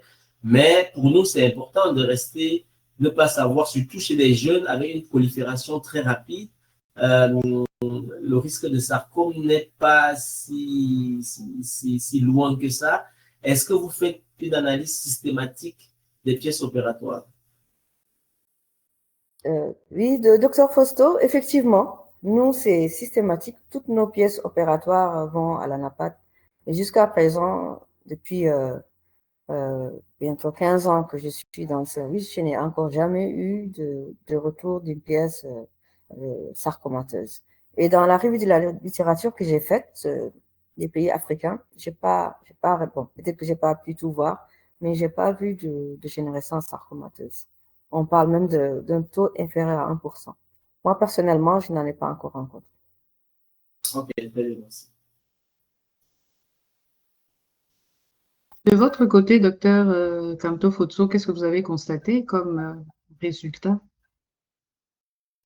Ça reste à faire. Je pense qu'il y a deux choses importantes. Il y avait même une idée d'étude à l'époque avec le laboratoire de génétique de Bruxelles, ici en Belgique, pour essayer de voir, parce que je pense et je suis convaincu, mais ça reste une pensée, c'est pas la science, c'est ma pensée, que le mécanisme de développement de la myomatose utérine chez les femmes africaines, c'est pas la même chose que chez les femmes caucasiennes. Mais il faut le démontrer, parce que la science, c'est pas ce qu'on pense, c'est ce qu'on démontre. Mais pour ça, il faut des moyens pour pouvoir le démontrer. Donc, le démontrer, ça signifierait, parce que quand, par exemple, Dr. Thiam dit qu'ils analysent d'office toutes les pièces, mais généralement, c'est une analyse microscopique pour regarder si on trouve des noyaux ou des divisions cellulaires, des mitoses un peu bizarres, pour voir si c'est sarcome ou pas sarcome. Mais maintenant, il y a des colorations qui permettent de pouvoir, en immunohistochimie, qui permettent d'aller voir, disons, d'autres éléments plus approfondis et qui pourraient nous permettre de comprendre plus ou mieux le mécanisme de fibromatose chez les femmes africaines par rapport aux femmes caucasiennes. Mais il faudrait étudier ça, il faudrait que les gens s'y intéressent pour mettre les moyens qui nous permettent de pouvoir faire cela, parce que chez les jeunes femmes de 22 ans, et je pense que c'est pas si rare que ça en Afrique de voir des jeunes de moins de 30 ans chez qui on fait des myomectomies multiples. Je ne parle pas d'un fibrome isolé. J'ai déjà eu, par exemple, opéré une patiente caucasienne ici, d'un fibrome isolé de peut-être 6, 7, 8 cm à moins de 30 ans, peut-être 2 à 17 ans de carrière. Mais en Afrique, par contre, ça c'est rare. C'est toujours des polymyomectomies, c'est-à-dire qu'on va voir des patients avec des utérus pleins de fibromes partout, avec des risques de récidive, comme le docteur Thiam disait, on opère 2 ans après, c'est déjà revenu. Moi, je pense que les physiopathogénèses, mais surtout les mécanismes physiopathologiques, pourraient être différents et il faudrait étudier cela pour le remarquer. Moi, particulièrement, je n'ai pas encore eu à une analyse définitive à la patte une dégénération sarcomateuse sur un fibrome. Généralement, c'est toujours des léomyomes bénins, mais dans la littérature, effectivement, on parle de jusqu'à 1%. Parfois, c'est moins, hein, on parle de 0,3 jusqu'à 1% dans certaines études, mais moi, je n'ai jamais personnellement trouvé. Et je pense que la physiopathologie, surtout chez les femmes africaines, est plus un développement myomateux bénin avec un degré de prolifération très élevé et un risque de récidive très élevé par rapport aux femmes caucasiennes. Donc, ce serait intéressant, par exemple, de voir le KI67 de ces fibromes qui est l'élément, par exemple, en immunohistochimie qui nous permet de voir le degré de mutation, de prolifération des cellules. On utilise ça dans les cancers, par exemple. Ça permet de voir quel est le pourcentage de développement des cellules. Il y a d'autres éléments que les anatomopathologistes connaissent mieux que moi, qui pourraient être étudiés et qui pourraient nous édifier encore mieux pour comprendre cette pathologie myomateuse notamment chez les femmes africaines. Et je pense que les femmes africaines qui vivent en Afrique sont encore différentes des femmes africaines qui vivent en Europe. Parce qu'il y a également un facteur environnemental, vu qu'on parle de l'exposition estrogénique, on n'a pas le même mécanisme d'exposition estrogénique. Et quand on est en Afrique, on vit en campagne ou en ville, et la même chose en Europe, on vit en campagne ou en ville, je pense que c'est différent parce qu'on est exposé à des toxiques différents, à un environnement différent, à une alimentation qui peut également varier. Et tout ça, vu que c'est une pathologie qui a une grosse influence estrogénique et que l'environnement aujourd'hui a une grosse exposition estrogénique, selon l'endroit où on se trouve, mais on comprend très vite que l'environnement où on se trouve peut avoir un impact significatif sur la manifestation et le développement de cette pathologie. Moi, ce que j'entends de vous deux, docteur Kamto Fotu et docteur Thiam, c'est qu'il y a encore beaucoup de choses méconnues en rapport avec les myomes chez les femmes noires et qu'il y a un gros besoin de recherche apparemment pour éclaircir beaucoup de points. C'est ce que j'entends. Il y a beaucoup de points d'interrogation. Donc, mais comme vous dites, docteur Kamto Fotu, les moyens doivent être mis en place. On va prendre encore il reste encore quelques questions, donc on va essayer d'y répondre rapidement avant de mettre fin au webinaire. La question suivante, je pense qu'elle s'adresse plus à Dr Kamto Fotu. La question est de Madame Aïchatou. Elle demande, peut-on traiter cette affection au laser? Alors, je ne sais pas ce que... Le laser, en fait, il faut qu'on se comprenne sur ce que... Pour que je comprenne ce qu'elle veut comprendre, mais je vais expliquer c'est quoi la technique laser. Le laser, en fait, c'est une source d'énergie. Donc, on ne va pas traiter le fibrome au laser, mais on peut utiliser le laser comme source d'énergie opératoire. C'est-à-dire que pendant que j'opère, par exemple, un fibrome, je vous ai montré la chirurgie par laparoscopie, j'ai 2-3 petits fibromes bien sous-séreux là, de façon élégante. Moi, je peux aller m'amuser à sortir ça par laparoscopie. Quand je le sors par laparoscopie, j'utilise dans mon hôpital, par exemple, j'utilise surtout comme source d'énergie l'électricité, et notamment l'énergie bipolaire. On peut utiliser de l'argon. L'argon, c'est une source d'énergie. C'est un gaz rare, hein, l'argon, si vous vous rappelez le tableau des éléments classificatifs, pour ceux qui ont étudié les sciences au lycée, l'argon, c'était dans la classe à l'extrême droite, la classe des gaz rares. On utilise l'argon comme énergie dans la chirurgie endoscopique, notamment pour la chirurgie du foie, parce que ça saigne beaucoup. Ça permet de coaguler de façon très superficielle. Donc, l'argon est une source d'énergie. L'électricité, l'énergie bipolaire ou monopolaire, on utilise plus l'énergie bipolaire. On peut également utiliser l'énergie monopolaire, sont des sources d'énergie pour la chirurgie. Et on peut également, de cette même façon, utiliser le laser. Autant on utilise le laser beaucoup plus, parce que le laser a une particularité, c'est que ça peut détruire de façon superficielle des tissus sans entrer en profondeur. Ou alors on peut calculer, on peut régler la profondeur de pénétration de la brûlure.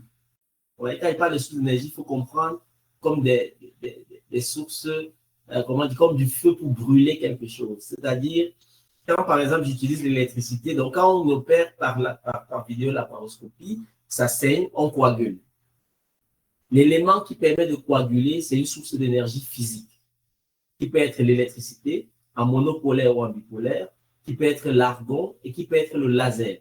Donc, le laser ne va pas permettre une ablation du fibrome, mais on peut utiliser le laser comme source d'énergie pour la chirurgie laparoscopique, pour coaguler le truc. Donc, ça reste un outil de la chirurgie. Mais ce qui va traiter le fibrome, ce n'est pas le laser, c'est la chirurgie. Le laser peut être un instrument qu'on va utiliser, comme on peut utiliser l'électricité, l'argon ou toute autre source d'énergie. Je ne sais pas si je suis clair ou si ça répond à sa question, mais je veux revenir quand même à votre commentaire, Anifa, pour dire que la recherche, oui, la recherche est indispensable. Et je pense qu'il y a quand même des choses qui bougent en Afrique, il y a beaucoup de choses qui se passent. Ça reste encore très vaste et c'est où vraiment je salue le courage et j'ai une grande admiration pour le docteur Thiam qui, en plus d'être officier de l'armée, gère un service. Mais je pense qu'il y a deux choses qui sont importantes. C'est l'enregistrement des cas que nous recevons et vraiment avoir des fichiers pour pouvoir ressortir cela. C'est-à-dire ne pas hésiter à dire, voilà, dans ton protocole opératoire, j'ai retiré 35 fibromes, la taille c'est 2, 4, 6, 8, 10, parce que ça va permettre par la suite de pouvoir, quand on aura les moyens, sortir toutes ces données et pouvoir les analyser. Donc ça, c'est la première chose, pouvoir bien enregistrer les éléments et les cas que nous avons. Ça va permettre la recherche quand on aura les moyens. Moi, je parle d'immunohistochimie, mais on pourrait très bien partir, par exemple, sur une étude où on dit combien de fibromes en moyenne sont retirés par tranche d'âge, quelles sont leurs tailles. Ça, par exemple, quand moi je regarde les études, souvent ce n'est pas analysé. Ça peut sembler banal, mais ça peut être un élément qui peut nous permettre de comprendre certaines choses. C'est-à-dire, OK, en dessous de 25 ans, on a souvent 15 fibromes. La taille moyenne, la plus grosse est de 6 cm et la plus petite est de 2 cm, par exemple. Et au-delà de 35 ans, on aura des tailles qui peuvent aller jusqu'à 15 cm et 8 kg, comme le docteur Thiam a eu, ainsi de suite, ainsi de suite. Donc, la première chose, c'est de bien enregistrer les cas. Et je vois, il y a quand même un certain nombre de médecins qui nous écoutent. Ça, c'est quelque chose qui est très important. Les études en immunohistochimie, en génétique et tout ça, ça demande beaucoup plus de moyens. Mais déjà, avec peu de moyens, on peut déjà commencer à enregistrer correctement et à sortir des données épidémiologiques qui nous permettent de comprendre encore mieux ces pathologies-là, du moins d'un point de vue au moins clinique et macroscopique. Les études génétiques, immunohistochimiques, ça, je pense qu'on va y arriver comme toute société en développement et en croissance. Quand les moyens permettront, nos laboratoires d'impact seront performants et ils auront les moyens de faire cela. Quand les patients ne doivent plus payer de l'impôt et qu'il y aura une sécurité sociale qui finance tout cela, on pourra le faire. Contre, sur le traitement, j'ai insisté là-dessus. Il ne faut pas toujours banaliser les décoctions que nos parents en Afrique boivent parce que, comme j'ai dit, s'il y a souvent un effet, et j'ai déjà vu des patients que je vois ici, je fais une échographie, je discute avec elle, elle me dit non, ma mère dit que je dois venir, on doit me donner l'étude. Elle part, on lui donne un fût de liquide d'environ 60 litres, elle boit tout ça sur 3 mois, elle revient, je mesure le fibrome, ça diminue. Donc ça veut dire que quelque part, il y a quand même des choses qui ont des principes actifs qu'il va falloir isoler, étudier et comprendre. De la même façon, que ce soit des phytoprogestérone, que ce soit des modulateurs, des récepteurs de la progestérone, que ce soit même peut-être, je ne sais pas si dans les plantes, je ne suis pas un botaniste, dans les plantes, peut-être il existe également des agonistes et des antagonistes, j'en sais rien. Il faudra que nos biologistes et nos phytothérapeutes étudie cela, mais on sait qu'il y a des plantes qui sont riches en fer, en anti-inflammatoire, en antalgique, antidolorifique et tout, en vénotrope. Tout ça, ce sont des choses qui doivent être étudiées, développées et mises en place pour pouvoir, disons, soulager nos populations. Voilà. Merci beaucoup, docteur Kamto Foto. Je vois qu'on a beaucoup de questions, donc je vais essayer de les mettre ensemble. Il y a une question qui est en lien, il y a deux questions qui sont en lien avec les dysménorrhées. Donc, ce que je vais faire, je vais les poser toutes les deux ensemble à docteur Thiam. Donc, la première question en lien avec les dysménorrhées est la suivante. Elle vient de Madame Aïssa. Elle dit, est-ce que les grossesses peuvent arrêter les dysménorrhées? Comme beaucoup de mamans africaines enseignent aux jeunes filles en disant, quand tu accoucheras, une fois, ce sera terminé, tes règles douloureuses. Donc, première question. Deuxième question, en rapport avec le lien toujours de Madame de dysménorrhée, toujours avec de Madame Aïssa, c'est est-ce que les jeunes filles, les adolescentes qui font des dysménorrhées jusqu'à vomir, peuvent-elles être à risque? Merci, docteur Anifa. Effectivement, beaucoup de nos mamans nous disent une fois que tu vas accoucher, tu ne vas plus avoir mal. Mais ça dépend en fait, parce qu'il y a les dysménorrhées qui sont primaires, donc c'est dès qu'il y a les ménarches, peu après les ménarches, les jeunes filles vont avoir tendance à avoir des douleurs, des dysménorrhées, mais il n'y a aucune cause organique identifiée. Donc ça, normalement, il n'y a pas vraiment de risque que ça dégénère plus tard en fibrome. Mais il y a aussi les dysménorrhées secondaires. Donc, pour les dysménorrhées secondaires, là, on doit chercher la cause. Ça peut être organique. Donc, si c'est organique, ça peut être, par exemple, une endométriose qui cause des douleurs vraiment intenses. Donc, ça, on le méconnaît souvent en Afrique parce qu'on est plus focalisé sur les autres causes que sur l'endométriose parce qu'on se disait que l'endométriose, c'est surtout chez les femmes caucasiennes, mais on se rend compte qu'avec les nouveaux examens diagnostiques dont on dispose, il y a beaucoup de cas d'endométriose qui étaient méconnus et qui posent des douleurs vraiment atroces. Donc, même chez les jeunes filles, hein, pas forcément chez les femmes plus âgées. Donc, quand c'est des douleurs vraiment atroces comme ça, c'est bien quand même de faire l'exploration, de savoir est-ce qu'il n'y a pas une endométriose ou un polype ou autre chose. Et une fois qu'on l'a éliminé, on saura que c'est juste une dysménorrhée primaire et qu'en donnant des anti-inflammatoires ou même des progestatifs, la douleur peut être soulagée. Un autre point, c'est que très souvent, les jeunes filles, on ne les amène pas voir le gynécologue chez nous. Parce que surtout chez nous, c'est un peu tabou. Surtout dans les sociétés, on est dans des sociétés conservatrices, musulmanes. Certaines femmes, même plus âgées, pas seulement les jeunes filles, tant qu'elle ne s'est pas mariée, elle ne va pas voir le gynécologue. Parce que pour elle, voilà, c'est comme si, voilà, elle trichait. Voilà, donc c'est très important. Donc, mais quand même, de plus en plus, il y a des mamans qui ramènent leurs enfants pour des problèmes de dysménorrhée. Et ça, c'est à saluer et à encourager. Voilà, donc ça revient, docteur Thiam, à ce que vous disiez tout à l'heure par rapport à la sensibilisation aussi autour de toutes ces maladies-là. C'est peut-être ça doit être lié à ce fait-là que les personnes se présentent peut-être un peu moins. Et bien sûr, comme docteur Kamto Fotso le dit, le système de santé, vu qu'il est payant, les personnes préfèrent peut-être se présenter seulement quand il y a un problème sérieux. La question suivante, elle est spécifiquement adressée à docteur Kamto Fotso, donc elle vient de monsieur Roger Difo. Monsieur Roger Difo dit qu'il intervient dans le management hospitalier au Cameroun et il adresse cette question à Dr Kamto Foto. Est-ce que Dr Kamto peut élaborer l'expérience de médicature dont il a évoqué tantôt?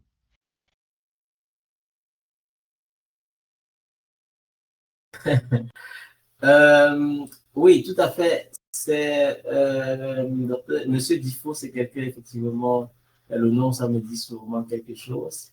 Alors, l'expérience Médicasus, c'est une expérience que nous avons mis sur pied avec les amis et collègues de la diaspora qui avait pour but de pouvoir organiser des parcours de soins pour des patients au Cameroun en particulier, mais en Afrique en général. Donc, le but, c'était de pouvoir, parce qu'on sait très bien, et le docteur Thiam ne va pas me contredire, je présume qu'en Mauritanie, ce n'est pas très différent. Et même, Madame Anifa, docteur Anifa, vous avez le dit, au Congo, je pense que c'est très différent. Le parcours de soins est un peu un labyrinthe. C'est-à-dire, on a mal, et on va prendre l'exemple dont on parlait tout à l'heure, la jeune femme, la jeune fille qui a mal au ventre et sa mère dit, quand tu vas accoucher, ça va aller. Ça ne va pas mieux, on va l'amener d'abord dans le centre de santé à côté de la maison. Où il y a peut-être un aide-soignant ou un infirmier. Après, le jour qu'elle a vraiment vomi et que ce sera très compliqué, on va l'amener peut-être. Entre-temps, déjà, on a vu les praticiens qui ont déjà commencé à lui donner des décoctions et à lui faire des scarifications ou des prières, je ne sais pas quoi. Et après, entre-temps, on va voir un médecin. Donc, pour qu'elle arrive, par exemple, chez le docteur Thiam, qui est spécialiste, hôpital militaire, 2 ans sont passés, elle a déjà dépensé tous les moyens que la famille avait comme petite réserve pour pouvoir la soigner. Elle arrive là-bas n'ayant plus aucun moyen. Donc, Médicassure naît de cela en disant, voilà, quand vous avez un problème de santé, ben, vous contactez Médicassure, on va vous orienter vers le centre de santé qui est le plus adapté pour votre pathologie, plutôt que de perdre du temps et de l'argent et arriver quelque part où vous n'aurez plus de moyens. Donc ça, c'est comme ça que l'idée est née et nous avons mis sur pied un dossier médical informatisé en ligne où on avait les médecins de la diaspora qui regardaient ces dossiers et qui essayaient d'orienter les patients vers les centres et de suivre le patient en donnant des avis ou en essayant d'analyser des examens qui sont faits sur place ou en essayant de trouver des spécialistes qui peuvent parfois relire les images, par exemple en radiologie, notamment l'IRM et les scanners, on peut lire les images à distance sans problème. On faisait revoir les images pour avoir les deuxièmes avis. Beaucoup de patientes, parfois, pour certains problèmes, c'est-à-dire un patient arrive, je vais prendre l'exemple d'une femme enceinte, on lui a fait une échographie, on lui dit qu'il y a une circulaire, alors qu'on sait aujourd'hui que l'échographie n'est pas bon pour vérifier la circulaire. La circulaire, c'est quand le cordon est autour du cou du bébé. Ça alarme la patiente, on lui a dit césarienne et tout le monde est en panique. Alors, on me contacte, je donne des avis dessus. On sait très bien qu'on ne doit même plus vérifier les circulaires, l'échographie, parce que ça ne sert à rien. C'est très mauvais comme élément de diagnostic. L'échographie n'est pas performante pour pouvoir voir les circulaires. Et ce n'est pas parce qu'on a une circulaire qu'on ne peut pas accoucher par voie basse. Plusieurs fois, on a eu des accouchements par voie basse avec des circulaires qu'on a pu réduire pendant l'accouchement ou même on a sectionné le cordon avant de faire sortir le bébé. Mais il faut qu'on soit dans un centre où on a la possibilité de pouvoir faire un cadre de programme en continu, suivre le bébé pendant le travail pour pouvoir permettre un accouchement sécurisé. Donc, Medicasun est donc dans ce contexte-là. Et c'est dans ces campagnes, Medicasun organisait beaucoup de campagnes de santé. C'est dans ces campagnes de santé que je me suis un peu déployé au Cameroun en particulier et où j'ai opéré beaucoup dans plusieurs villes, au centre, au sud, à l'est, à l'ouest, pardon, au littoral, dans ces régions-là notamment, dans ces 4 régions-là.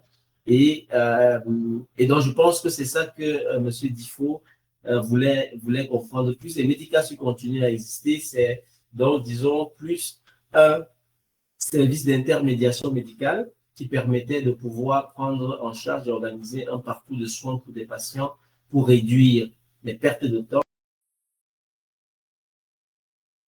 et les dépenses sans que cela ne soit pertinent à la prise en charge du patient et qui organisait des campagnes de santé pour les prises en charge des patients localement. Voilà, j'espère que j'ai répondu à sa question. J'espère aussi, il va nous dire peut-être, mais bon, on arrive à la fin, mais je peux pas, il reste une question, donc on est obligé d'y répondre vu qu'on a répondu à toutes les questions. Cette question-là vient de Madame Saredo. Elle demande, vu que normalement le fibrome utérin régresse après la ménopause, en cas de persistance, est-il possible qu'il s'agisse d'une dégénérescence en cancer, notamment le sarcome? Docteur Kapto-Fotso, vous voulez prendre cette question? Je la prends volontiers. Alors, comme j'ai dit, le fibrome ne guérit pas. Après la ménopause, il va, après la ménopause, l'élément, il faut comprendre que l'élément nutritif du fibrome, c'est l'œstrogène. Quand on est en ménopause, les ovaires ne produisent plus d'œstrogène. Donc, le fibrome ne va plus grossir, il va plutôt dégénérer et même se calcifier. Quand on dit dégénérer, il va régresser de volume parce qu'il n'a plus de nourriture et il va se calcifier parce que les femmes ménopausées, disons, leur utérus devient de plus en plus petit parce qu'il n'y a plus d'œstrogène. Non, ça ne va pas forcément dégénérer en sarcome parce que, disons, l'activité du fibrome en ce moment-là s'arrête. Ça va plutôt se calcifier justement parce qu'il n'y a plus une activité proliférative dans le fibrome. Il va plutôt diminuer de volume. Donc, après la ménopause, au contraire, la ménopause, en ce qui concerne le fibrome, disons que c'est l'un des traitements du fibrome, tellement vrai que j'ai dit dans les traitements pharmacologiques qu'on faisait une ménopause pharmacologique en donnant des agonistes aux patients qui donnaient des bouffées de chaleur et tout le reste. Donc, une fois qu'on est en ménopause, en fait, on a réglé le problème, sauf si c'est un fibrome sous-muqueux qui peut de temps en temps encore donner quand même des métrorragies à la patiente. Merci beaucoup pour cette réponse et je pense qu'on va s'arrêter là parce on a dépassé quelques minutes. On arrive donc à la fin du temps prévu pour ce webinaire. Je voudrais conclure donc en remerciant très chaleureusement Dr Kamto-Fotso et Dr Thiam pour avoir consenti à donner de leur temps pour ce webinaire et surtout à partager leurs connaissances et expertise aujourd'hui. Un grand merci aussi à tous les participants à ce webinaire pour être restés jusqu'à la fin et surtout pour les questions et la discussion très intéressante qui ont eu lieu à la fin du webinaire. Je m'arrête ici et je souhaite à toutes et à tous une bonne fin de semaine. Au revoir. Merci, au revoir.